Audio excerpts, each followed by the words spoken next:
15장 16절로 20절까지 말씀을 같이 보겠습니다.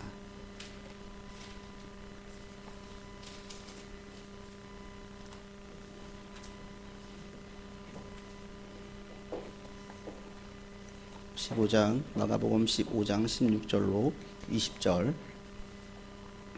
같이 합독하겠습니다. 군인들이 예수를 끌고 브라이도리온이라는 뜰 안으로 들어가서 온 군대를 모으고 예수에게 자색옷을 입히고 가시관을 엮어 씌우고 격리하여 이르되 유대인의 왕이여 평안할지어다 하고 갈대로 그의 머리를 치며 침을 뱉으며 꿀로 절하더라. 희롱을 다한 후 자색옷을 벗기고 또 그의 옷을 입히고 십자가에 못 박으려고 끌고 나가니라. 아멘. 제가 본문을 묵상하면서 설교를 준비하다가 우리나라의 유명한 동화 하나가 생각이 났습니다. 이 동화는 그 삼국사기 중에 열전 부분, 인물 이야기가 주로 실려있는 열전 부분에 실린 이야기이기도 합니다. 이게 동화가 어떤 동화인지 한번 맞춰보세요. 때는 고구려 제25대 평원왕 때의 일입니다. 그때 산 밑에 낡은 집에 눈먼 어머니하고 홀어머니랑 함께 살고 있는 심성이 착한 아들이 하나 있었습니다. 아주 효성이 지극했지만 가난해서 마을에 가서 밥을 얻으러 가는 적이 많았는데 그럴 때마다 허름한 옷차림을 보고 아이들이 놀려댔습니다. 놀려대어도 전혀 기분 상해하지 않고 늘 웃으면서 대해서 이 사람들이 마을에 있는 모든 아이들이 전부 다 바보라고 놀려댔습니다. 누군지 아시겠어요? 근데 그때 이 평온왕의 딸이 하나 있었는데, 공주가 있었는데 울보여가지고 매일 울고 그럴 때마다 너무 울음이 심하니까 아버지가 딸에게 너 그러면 저 바보한테 시집 보낸다라고 얘기를 했고, 울 때마다 그 얘기를 계속했고, 훗날 이 딸이 컸습니다. 시집갈 때가 되었어요. 이 딸이 아버지한테 먼저 얘기를 합니다. 저 바보에게 시집갈게요. 이게 무슨 얘기인지 아세요? 아시죠? 네. 바보 온 딸과 평강공주의 이야기예요. 아버지 얘기는 실제 얘기가 아니었어요. 너 그러면 진짜 너 바보한테 시집간다? 이 얘기는 눈물을 그치라는 얘기였지 정말 바보에게 시집가라는 얘기는 아니었습니다. 그런데 바보에게 시집을 가버렸어요. 오늘 본문이 보면 이와 유사해요. 로마 군인들이 예수님을 놀려대요. 네가 왕이라고 어디 한번 해봐. 실컷 놀려댔는데 이 예수가 지금 진짜 왕이 되어버린 거예요. 상상도 못했던 일들이 일어나게 된 거죠. 오늘 본문의 이 배경 상황을 보게 되면은 그렇습니다. 제가 본문을 잠깐 각색해 보면 이렇게 얘기가 되어지는 거예요. 잡혀온 예수를 향해서 군인들이 외치는 거죠. 어이, 저기 예수란 자가 있는데 자신이 왕이래. 그래? 그럼 우리가 왕 대우를 해줘야지. 그럼 어떻게 하지? 왕이라면 좀 특별한 옷이 있어야 되는데 우리 군인들이 입는 붉은색 군복 하나 입히지 뭐. 옷 벗기고 군인들이 입는 옷 중에 하나인 붉은색 옷을 입힙니다. 그리고 왕이면 면류관이 있어야지, 왕관이 있어야지, 가시로 엮지. 굵은 목과 같은 크기의 두께로 된 가시로 관을 엮어서 그 머리에 씌웠습니다. 왕이면 통치권을 상징하는 갈대가 있어야지. 갈대가 손에 들리자 갈대를 들려줍니다. 자, 그럼 격리하자. 유대인의 왕이여 평안하소서 놀려대고 한바탕 웃고 난 후에 어떤 사람은 침을 뱉고 또 어떤 사람은 더 부러져라면서 희롱했습니다. 갈대를 빼앗아 예수의 머리를 쳤습니다. 이게 지금 본문의 상황이에요. 로마 군인들은 철저히 희롱하고 모욕하고 그러면서 니까지 촌놈이 왕이야? 어디 한번 그래 왕으로 대우를 해줄게. 이거예요, 이거. 근데 이 본문을 저는 묵상을 하다가 왜 마가는 이 본문을 이렇게 자세히 기술을 했을까? 사복음서 중에서 마가복음에 제일 자세히 기록되어져 있습니다. 그리고 마가가 자세히 기술했다는 내용은 그만큼의 어떤 이유가 있는 거죠. 저도 깊이 묵상하기 전까지는 보통 흔히 생각하는 것처럼 그렇게 생각을 했어요. 보통 이 로마 군인들에게 핍박을 당하는 이 내용을 이해할 때 보통은 그렇게 생각을 합니다. 예수님께서 이렇게 희롱을 당하시고 이렇게 모욕을 하고 로마 군인들이 이렇게 잔인하구나. 보통 이 정도에서 끝나요. 저도 본문을 묵상하면서 이거 이렇게 하고 그냥 넘어가야 될까 하다가 깊이 묵상하다가 마가가 이 본문을 기술한 그 본래의 목적이 거기에 있지 않은 것을 발견하게 되었어요. 보통 희롱하고 놀릴 때에 두 가지 면이 있습니다. 하나는 놀릴 때에 놀렸던 그 상황 자체를 가지고 크게 이슈화 되기도 하지만 또 한 가지는 놀리는 그 타이틀, 무엇 때문에 놀리는지가 중요하기도 해요. 예전에는 밤에 자다가 이불에 오줌을 싸면은 아침에 머리에 키를 씌우고 뒤집어 씌우고 소금 받아오게 했죠. 그럴 때마다 이런 일이 자주 있게 되어지면 놀리죠. 오줌 싸개라고 놀려요. 한번 예를 들어봅시다. 이렇게 해서 컸어요. 20년 뒤 동창들 모임이 있을 때 직구준 친구 하나가 그 친구에게 놀려요. 야, 너희 집에 소금은 안 떨어지고 있지? 이렇게 놀리면 거긴 동창들은 다 웃겠죠. 그리고 무슨 의미인지 알죠. 그 당시에 그 친구를 놀렸던 것이 중요한 게 아니라 어떤 것 때문에 놀렸었는지 그 주제가 확 떠오르는 거예요. 오늘 본문이 바로 그래요. 로마 구인들이 막 괴롭혔어. 이게 중요한 게 아니라, 이게 포인트가 아니라 정말 중요한 것은 무엇 때문에? 왕이라는 것 때문에 놀렸다라는 거예요. 만약 예수님께서 왕이라는 소리를 하지 않았더라면 로마 구인들이 그렇게 발끈하지는 않고 이렇게 심하게 놀리지는 않았을 거라는 거죠. 로마 구인들이 종종 이런 일이 있었습니다. 잔인하기도 하고 무서운 줄 몰라가지고 놀려대기도 했어요. 그러나 이렇게 심할 정도로까지 십자가에 못 박힐 사람을 놀려대지는 않았어요. 지금 본문에서 마가가 이야기하는 것은 이거예요. 이거. 그만큼 잔인하다 또는 예수님께서 그만큼 고생스러웠다가 초점이 아니라 예수님이 왕으로 오셨기 때문에, 왕이라는 소리를 하셨기 때문에 이렇게 희롱을 당하신 것이다. 즉 예수님은 정말 왕으로 오셨다라는 것에 대해서 마가가 부각시키고 있는 거예요. 그러니까 이 본문을 보면서 예수님께서 왕으로 오셨기 때문에 이렇게 힘드시구나, 이 부분을 여러분들이 깊이 묵상을 하셔야 돼요. 그리고 이 핍박받은 것, 이것은 사실은 매우 희미하게 희석되어져 약해져도 전혀 상관이 없습니다. 지금 이 마가의 포인트는 괴롭힘받은 것, 핍박받은 것은 전혀 중요하지 않고 정말 중요하게 부각시키고 싶은 것은 왕으로 오신 예수님을 부각시키고 싶은 겁니다. 예를 들면 누군가 그랬어요. 나 우리 아버지가 회장이야. 친구들이 놀리기 시작해. 네가 회장, 네 아버지가 회장이라고? 야, 네 아버지가 회장이면 우리 아버지는 대통령이다. 옷을 허름하게 입고 다니고 별로 다를 게 없던 친구가 회장 아들이라고 이야기할 때부터 놀려대기 시작했어요. 나중에 보니까 정말 회장 아들이었어요. 아버지가 이 아이를 교육시키기 위해서 어느 일정 기간 동안 그렇게 했다라고 봅시다. 그때에는 놀렸던 친구들이 놀렸던 것에 대한 미안한 마음도 있지만 더 큰 것은 뭐예요? 야, 제가 진짜 회장 아들이래. 이 사실에 충격을 받는 거예요. 실제로 이런 일이 있었어요. 제가 미국에서 있었던 일을 제가 기사를 읽은 적이 있는데 갑자기 비가 오는 날 어느 연세 드신 할머니가 화장품 가게에 들어갔어요. 비가 오니까 급하게 피할 양으로. 근데 모든 직원들이 바쁘게 있으니까 사실은 그 할머니에 대해서 아무도 신경 안 쓰고 세상에 이렇게 뻘쭘하게 서 있는 할머니에게 아무도 신경 안 쓰고 무시했던 거예요. 근데 그 중에 직원 한 분이 와서 할머니에게 자리를 내어주면서 할머니 비를 피하러 잠깐 들어오신 것이지요. 여기 앉아 계세요. 하고 앉혔어요. 그리고 비가 갠 다음에 이제 갈 때가 됐는데 할머니가 제가 꼭 답례를 하고 싶다고 명함 하나만 달라고 얘기를 한 거예요. 그래서 명함을 드렸어요. 그런데 할머니의 모습을 볼 때 그렇게 뭐 기대할 게 못 되었고 직원들은 간 다음에 놀려댔어요. 할머니가 뭐 주신대요. 가면서 자기끼리 그냥 무시하고 넘어갔어요. 근데 나중에 진짜로 이 할머니 아들이 회장이었던 거예요. 그래서 그 아들을 통해서 모든 직원들의 사은품을 그 화장품을 쓰겠다. 그런데 딱 집어서 어떤 직원을 이야기하면서 그 직원을 통해서만 쓰겠다라고 이야기한 거죠. 알고 보니까 그 할머니에게 베풀었던 그 모습인 거죠.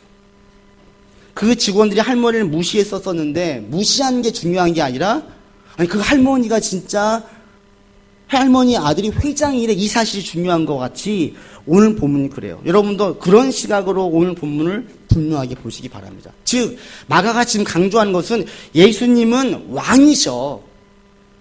예수님은 왕으로 오셨어. 그리고 왕이심이 증명되었어. 로마 군인들이 핍박하고 모욕을 당하고 박해를 가했었는데 그게 중요한 게 아니라 왕이신 사실이 드러나 버렸어. 증명되었어. 이게 중요한 거야. 이거를 지금 마가가 그때 초대교회 성도들에게 얘기하고 있는 거예요. 아이고 불쌍하신 예수님, 이게 아니라 주님은 정말 왕이셨군요. 진짜 왕이셨군요. 저도 지지난주에 예수님께서 왕으로 오신 것에 대한 말씀을 드린 적이 있습니다. 그래서 그냥 넘어갈까라는 생각도 했습니다. 그런데 그게 아닌 거예요. 예수님은 온 인류의 왕으로 오셨습니다. 여러분, 이 사실을 다시 한번 분명하게 붙들기를 바라고 또 깊이 묵상하기를 바랍니다. 예수님께서 온 인류의 왕이 되셨습니다. 믿으십니까? 예수님은 이 나라의 왕이십니다. 믿으십니까? 예수님은 모든 교회의 왕이십니다. 믿으십니까? 예수님은 바로 저와 여러분의 왕이십니다. 믿으십니까? 이거예요, 이거. 여기에 대한 분명한 고백이 저는 이 시간 다시 한번 여러분과 저 가운데에 있어지기를 바랍니다. 왕이시다. 이것을 분명하게 확실하게 고백을 하고 삶에서 받아들이면서 사는 사람들에게는 이 땅을 살 때 대단한 긍지와 자부심을 가지고 살 수밖에 없어요. 내가 주인으로 모시는 그 예수가 왕이라는 거예요. 만왕의 왕이라는 겁니다. 온 인류의 주인이시라는 겁니다. 최고라는 거예요. 나는 그 최고인 편에 섰습니다. 그러면 가장 힘이 센 예수님 편에 섰으니까 이미 싸움은 끝난 거예요. 그 확신이 여러분 가운데 있으십니까? 이게 있으면 우리가 이 땅을 살아갈 때에 대단한 긍지와 자부심을 가지고 살 수밖에 없다라는 거예요. 왕이신 예수님은 현재 우리에게도 왕이 되어주시고 내세의 죽음 이후에도 우리에게 왕이 되어주십니다. 현재의 왕이시라는 것은 내 모든 삶의 영역 가운데에서 왕이시라는 거예요. 모든 삶에 하나님의 이 예수님의 그 능력이 다 행사될 수 있다라는 것을 우리는 전제합니다. 여러분 그런 고백을 하세요? 내 삶의 지금 모든 영역 가운데에서 왕이세요? 현재의 삶의 문제에도, 앞날에 대한 그림을 그릴 때에도, 어떤 어려운 난관 문제를 헤쳐나갈 때에도, 사람들과의 관계 속에서도 예수님께서 나의 왕이 되어주심을 분명히 믿으십니까? 그리고 이 예수님께서 모든 통치자들보다 위에 계심을 분명하게 믿으십니까? 내 직장 상사보다도, 이 나라의 대통령보다도, 어떤 힘 있는 누구보다도 더 높으신 분이 나의 주인이라는 거예요. 저는 이 고백을 여러분이 확실하게 삶에서 고백하면서 살았으면 좋겠습니다. 그럼 이 고백이 대단한 긍지와 자부심으로, 그리고 내 삶에 대한 어떤 어려움이 있어도 소망 가운데에서 나갈 수가 있어요. 오늘 아이들 암송 구절이 로마서 5장 3절 4절이었습니다. 환난이 인내가 연단이 소망을 한다는 거예요. 우리 삶의 시련들, 트라이얼, 어려움들이 있을 때에 그것들이 어려움은 끝나지 않고 예수님께서 부활하심으로 말미암아 우리에게 왕 되셨음을 분명히 믿는다면 우리에게는 소망이 가득한 거예요. 어떤 어려움이 있어도, 삶이 어떠하다 할지라도 우리에게 그 소망은 식어지지 않고 꺼질 수가 없어요. 왜? 예수님께서 왕 되어주시면서 지지 않는 이상, 무너지지 않는 이상 꺼질 수 없어요. 다시 한번 여러분 오늘 이 초점을 거기 한번 두세요. 예수님은 나의 왕이십니다. 예수님은 교회의 왕이십니다. 예수님은 이 나라의 왕이십니다. 예수님은 온 인류의 왕 되십니다. 이걸 다시 한번 분명하게 고백함으로 예수님께서 왕 되어주심이 여러분에게 때로는 위로가 되어지고, 때로는 힘이 되어지고, 때로는 소망이 되어지는 은혜의 시간들이 있어지기를 바랍니다. 그리고 본문을 묵상할 때 우리가 한 부분을 또 좀 봐야 될 부분이 있습니다. 그건 뭐냐면, 로마 군인의 희롱을 볼 때에 우리가 흔히 생각할 때 예수님께서 모욕을 당하셨습니다. 치욕을 겪으셨습니다. 고통 가운데 있으셨습니다. 로마 군인은 참 잔인했습니다. 이게 아니라 예수님께서 왕으로 오심, 왕이 되심에 대한 이 왕되심을 더 부각시켰다라는 거예요. 즉 예수님의 왕되심을 드러내는 데에 매우 중요한 시간들과 경험들이 되었다라는 거예요. 보통 생각할 때는 어때요? 이 시간은 잊고 싶은 거예요. 고통스러운 시간, 치욕스러운 시간, 내게 폭력을 가해서 내가 고통 가운데 있고 모욕을 느꼈던 그 시간은 나는 잊고 싶은 거예요. 그런데 마가는 그것을 잊으라고 이야기한 것이 아니라 너무너무 중요한 사건으로 바꾸었어요. 이게 뭐냐면 그리스도 안에서의 우리 인생에 대한 삶의 고난과 어려움에 대한 재해석이에요. 내가 예수를 믿었다면 여러분 가운데에는 반드시 기쁨이든 어려움이든 그리스도 안에서 재해석되어지는 우리 인생의 해석이 있어야만 해요. 지금 본문처럼 예수님의 시련이 아니라 매우 의미 있고 중요한 시간이 되었던 것처럼 우리가 예수를 따를 때에 우리의 삶에서 똑같은 가치가 있습니다. 어떻게 우리랑 예수님과 같아요? 같아요. 예수님은 하나님의 아들이셨지만 우리는 예수를 구주로 모시는 사람들이에요. 예수님은 하나님의 뜻을 완성하기 위해서 십자가 지러 가시면서 희롱과 핍박과 고통을 당하셨는데 우리는 예수 의지해서 하나님 뜻을 따르며 살 때의 신앙의 길에서 희롱과 핍박과 고통을 당할 수 있어요. 똑같아요. 로마 군인들은 하나님의 뜻이 아니라 자기 뜻대로 자신의 교만함과 자신들의 힘있음에 대한 이 완악함 때문에 예수님이 희롱하고 무시했었는데 그것이 예수님의 왕되심을 지금 더 부각시킨 것처럼 오늘날 우리의 삶에서 힘 있는 사람들이 나를 무시하고 네가 그리스도이냐? 네가 그리스도이냐? 오늘날 이 그리스도의 교회 다니는 사람들 봐라 하면서 우리를 희롱하고 자기 힘으로 못된 짓을 갈 때 그것이 우리 가운데에는 분노나 이를 부득부득 가는 시간들이 아니라 내가 그리스도인 됨을 더 부각시켜서 그리스도의 영광을 드러내는 사건으로 바뀌어질 수 있다는 거예요. 여러분 예수님 믿은 다음에 여러분 인생 가운데 겪었던 삶의 기쁨들과 어려움들과 고난의 시간들이 재해석되어졌던 경험들이 있으십니까? 저는 꼭 있어야 된다고 봅니다. 꼭. 왜냐하면 그리스도인이 되었다는 것은 이렇게 볼 수 있어요. 그동안 우리가 우리 도수에 맞지 않는 안경을 끼고 있던 사람이 그 안경을 벗어버리고 새로운 자기 눈에 딱 맞는 도수에 맞는 안경을 낀 것과 같아요. 또는 라식이나 라식 수술을 통해서 눈이 밝아진 것과 같아요. 이게 그리스도인 된 거예요. 주인 되었을 때 우리의 눈이 어두워졌다고 그랬어요. 우리의 눈이 어두워져서 우리는 우리 인생을 해석을 제대로 못해요. 눈이 흐릿할 때에는 이것이 똥인지 된장인지 이게 금인지 돌덩이인지 잘 분간을 못했어요. 그런데 예수를 믿고 이 죄의 눈이 벗어지면서 우리에게 다시 한번 새로운 안경을 씌워줬어요. 라식 수술을 했어요. 눈이 밝아졌어요. 그러면 자연스럽게 예전에 보던 시각으로 그 현실을 보지 않게 되어지죠. 새롭게 보아지는 거예요.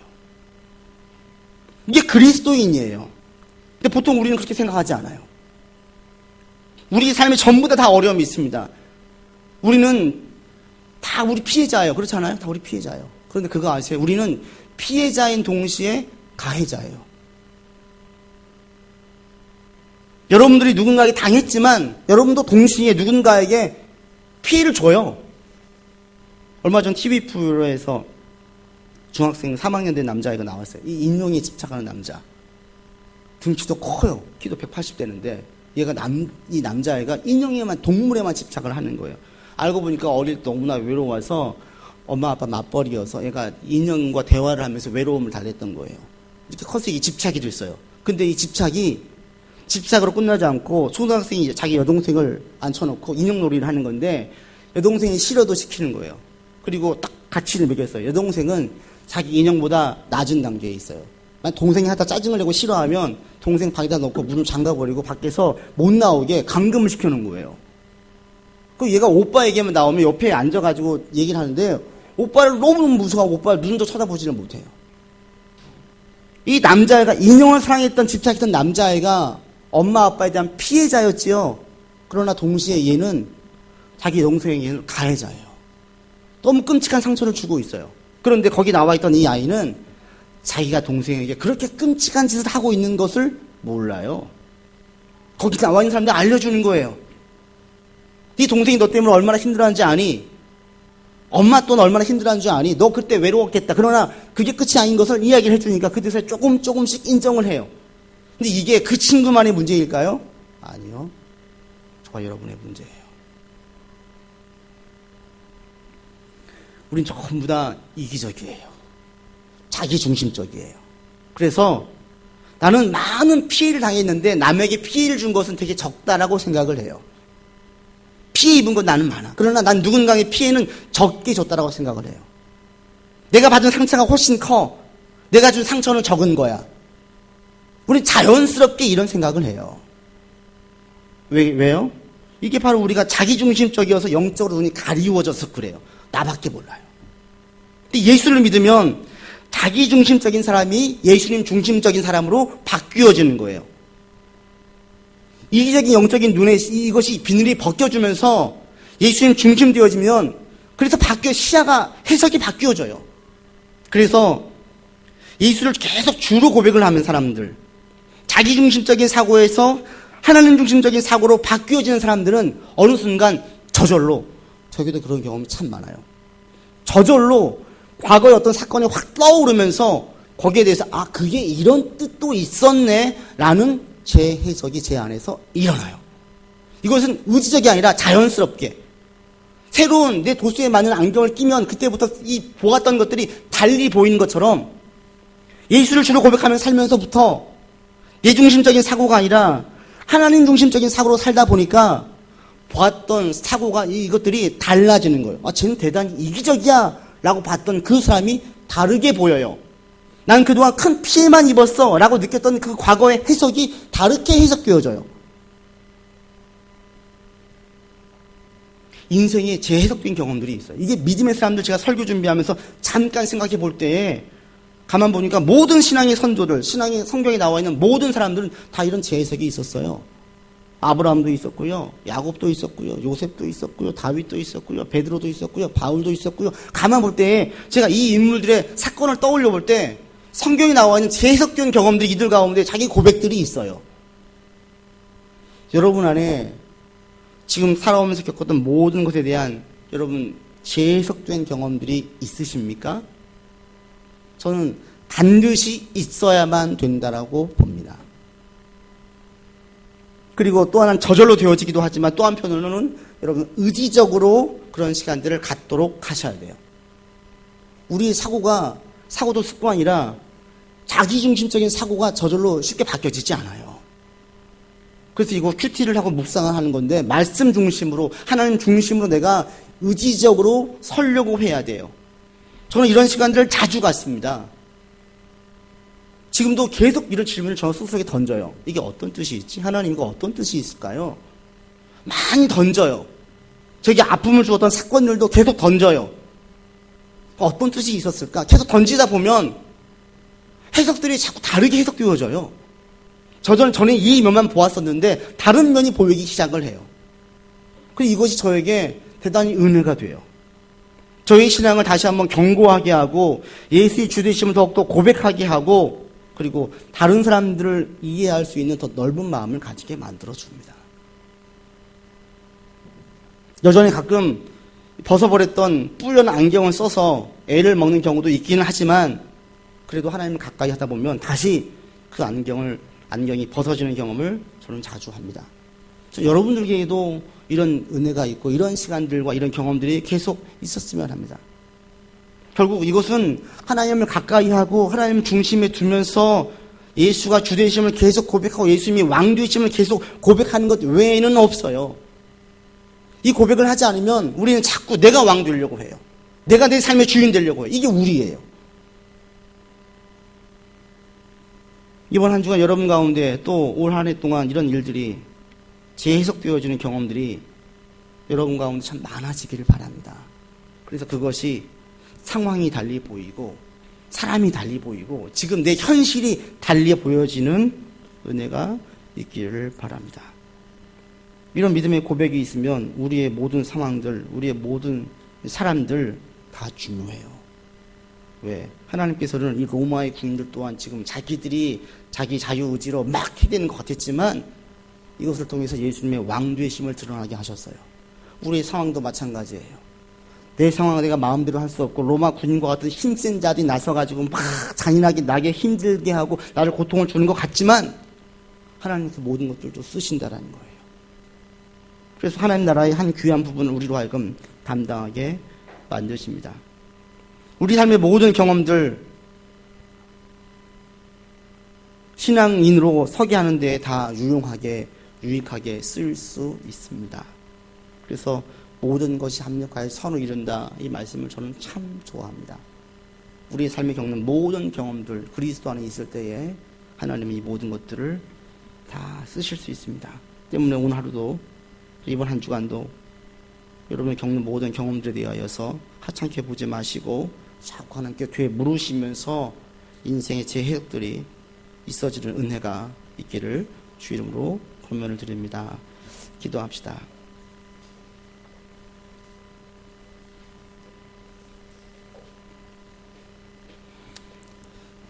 로마의 군인들은 자기의 힘을 가지고 예수님을 희롱하였습니다. 네까지 게 왕이냐며 핍박하고 모욕을 주고 실컷 괴롭혔습니다. 그런데 주님은 정말 왕이 되셨습니다. 잊고 싶었던 이 사건이 예수님의 주되심을 부각시키는 사건으로 바뀌어졌습니다. 하나님, 우리 인생의 지혜석이 있도록 인도하여 주십시오. 주의 안경을 벗게 하시고 의의 안경을 쓰게 하여 주십시오. 죄로 가려진 우리의 눈을, 우리의 비닐을 벗겨주시고 우리의 눈이 밝아지게 하여 주십시오. 그리함으로 사람이 달리 보이고 상황이 달리 보이고 지금 내 삶의 문제들이 달리 보일 수 있도록 은혜를 허락하여 주시옵소서. 주님의 왕되심을 찬양하며 우리 구주 예수 그리스도 이름으로 기도드립니다. 아멘.